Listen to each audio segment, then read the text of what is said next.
Toastmaster who's joining us today to deliver his presentation mastery level 1 project 3 speech on research and presentation. He is an accountant by profession working for the oil industry. In his own words, a non-regular member of KTC with a mission to be a regular member going forward.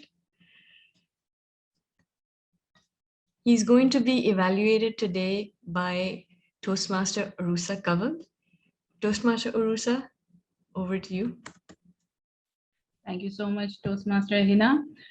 Toastmaster Saad Amin is giving his speech from research and presenting, and the purpose of his speech is to learn or review basic research methods and present well-organized, well-researched speech on any topic. The speech length is 5 to 7 minutes, and after I give my evaluation, there will be 2 more evaluators who will be giving their recommendations and commendations. So over to you, Toastmaster Saad. Thank you. Just very quickly, sorry, the title of his speech is The Black Gold. The Black Gold. Over to you, Toastmasters. Thank you. Am I audible? Yes, you are. Fellow Toastmasters and guests. The first time I heard the word black gold, I rushed to my teachers to ask as to if there is another black version of gold. And to my amazement, I was informed that the fuel that we put in our cars is actually referred to as black gold. Now that was a big letdown, I must say, because after a couple of days, I kept on thinking as to why this oil is being, compared with gold, and why is it that it is called black?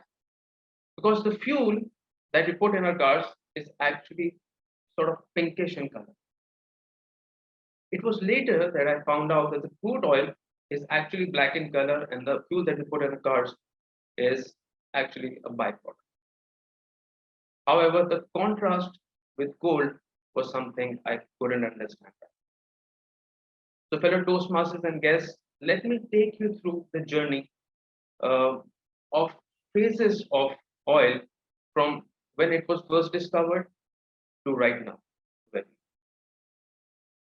Now, the first phase I define as the discovery phase, which the first time oil was discovered back in 1859 by Edwin Drake near his hometown in Pennsylvania. Before this, oil was sort of collected from the rock surfaces, which was pretty much inefficient and very costly. But that was the game changer when it was realized that oil can be extracted efficiently and in huge quantities. Now, fellow Toastmasters, coal had actually powered the Industrial Revolution. And now it was time for oil to fuel a new global economy. However, as usual, it was hard to believe that the first time oil demand went down was in 1878 with the invention of the electric light bulb. Now, this takes us to the second phase, which I refer to as the boom phase. Now, why is that? Because in 1903, the motor cars were launched.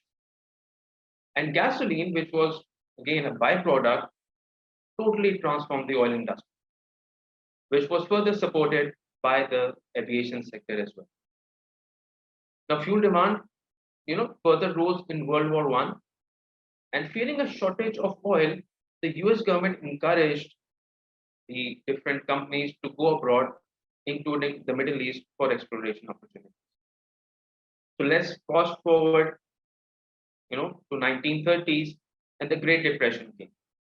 So that impacted every economy, all the countries, specifically Saudi Arabia, because that also impacted the number of pilgrims that came to Saudi Arabia for their religious festivities. And the country back then was heavily dependent on religious tourism.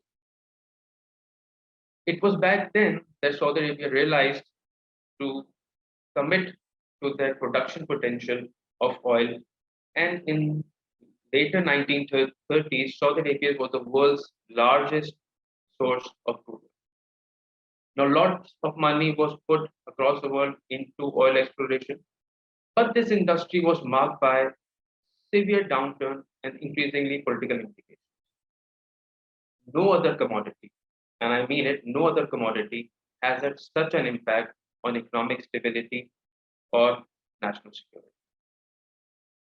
So this brings us to the third phase, which is the fight for oil. Now, this phase is the post-World War II phase, where countries realized that they need to secure the supply of oil. In 1960s, OPEC was formed by the oil exporting countries to have a greater control on price by coordinating the production and exports. Now, oil has guided the 20th century foreign policy, shaping diplomacy and triggering conflicts, especially the Iran-Iraq war, the Gulf War, and the very recent invasion of Iraq. Now, prices boomed, until the global recession back in 2018, after which they again rose steadily again. But at the same time, the world realized oil's central role in the climate crisis and the need to focus on renewable and alternate sources of energy. This brings us to the next, which is the fourth phase, and which is sort of the next decade.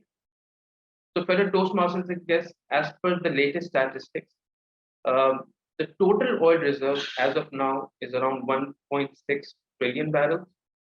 And out of that, 600 billion barrels is with just two countries, which is Saudi Arabia and Venezuela. Now, let's say if I take the yearly consumption of oil, which is around 35 to 40 billion barrels per year, that gives us around 40 years of, of sort of this party to carry on. But till when? As the world started to think of alternatives, what will the countries do after the oil goes dry? And the answer to that is yes. But no country is waiting for the next for 30 or 40 years. As this decade is the decade of renewable energy, which will change the energy landscape as we know. The world realizes it, the OPEC countries realize it, and they are reducing their reliance on oil as the main source of energy for economic stability. So, fellow Toastmasters and guests, is oil really black gold? Will it stand the test of time as gold has till now? So, my first hunch was correct, and it's not black. Soon, in the next decade or so, gold will be buried underground with no value whatsoever. And wind, solar will be the new source of energy without any country having a claim over it. I look forward to that day, and I'm sure you all. Thank you. Over to you.